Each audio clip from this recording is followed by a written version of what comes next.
Ayan ang gibutang sa babaw. Ginagawa mo.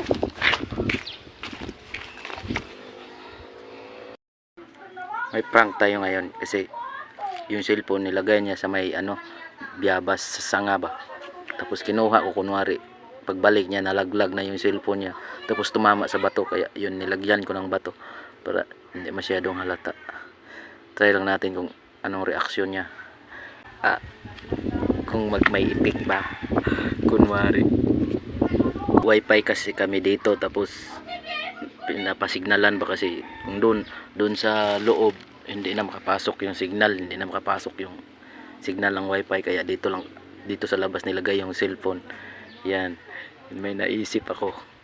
Yan, napag-isipan ko na ganun ang gawin ko kung epektiba. Try lang.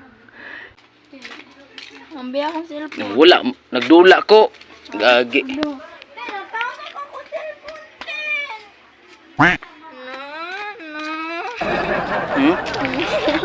Tagak. Naon sa? Tagak! Dahangin ba ya? Nasiki ko man. Hmm? True nga sa cellphone.